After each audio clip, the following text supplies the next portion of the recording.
Howdy folks, take two. So today I'm going to be showing you how to measure a chamber on a shotgun that has no markings. This is an old 1940s, I believe, Continental Arms 12 gauge shotgun. Has about a 10-pound hammer and trigger. That's the safety on it. There is no safety, I should say. A long 30-inch barrel with brass bead and an extra tight fixed choke. Little brass screw there to help hold on pieces in the handguard, and that's it. Someone had dunked this in varnish and spray paint, or got some paint on the stock accidentally, so I sanded it down, redid the stock, and fixed this crack here. Just clamped it down with some wood glue. I might fix it right one day and fix these chips here with some Acraglass and fix everything, right, but this works really good for now. It does have some case hardening still left on it. Probably was a really pretty shotgun. So, to measure a shotgun chamber with no, markings on it, you might be thinking that you can just pop in a 12 gauge 3-inch hole and see if they fit. But 12 gauges are actually measured by their unfolded length. So this 3-inch shell, and then this is the same 3-inch shell, it's a 1/2 inch shorter.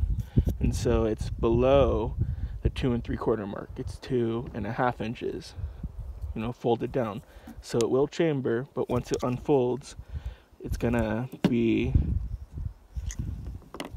look like this, something like this. And then when the wad comes out, it'll get compressed down with the wad and the plastic hole, and you'll get a pressure spike, and it could be a little dangerous. And so to do that, you're going to need a 20 gauge hole. You want to cut it off or use a loaded one below the fold or crimp line. This is just one that I found on the range. It might be a little harder to pull these back out, these loaded holes out, because they are expanded. But just to show you can use just, range brass or range holes. And when you put this in, it'll be supported now. And when you try and force this in, it won't fit. Whereas if you were to do it normally, it would just fold down the crimp. And so you're going to take your 20 gauge hole, put it in your 3-inch one. You can hot glue it in.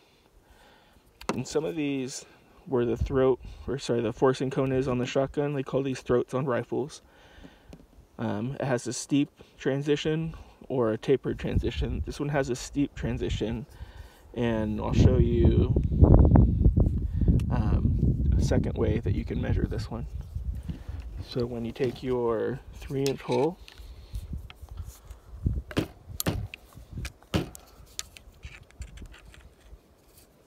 again, these are fired, so it might be kind of sticky, and it gets caught on the extractor ejector. So it's getting forced down, and I'm pushing really hard. I cannot close it. Again.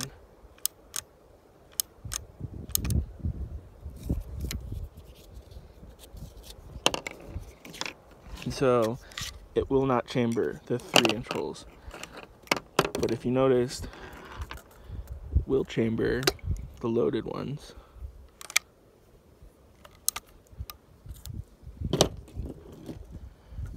The 2 3/4 ones fit in really nice. Okay, so the second way that you can measure these is by taking the 20 gauge hole, and you can just drop it down in the chamber. If you notice, this one has the steep transition like I talked about. So when you look down here, you'll notice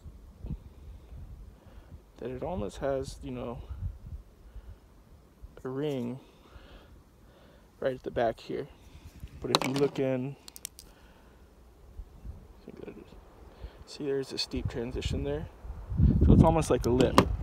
So on this one, you can even just drop in the hole, and it will actually stop right on that lip. You can take a measuring stick or a screwdriver, pull it out. I've marked it already. If you come down here and look,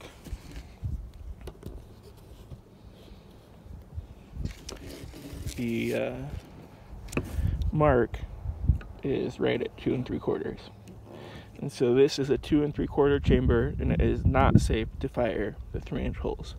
I hope this helped, guys. If you have any questions, please leave them down below. I'd really appreciate it if you subscribed. Thanks. Take care and stay blessed.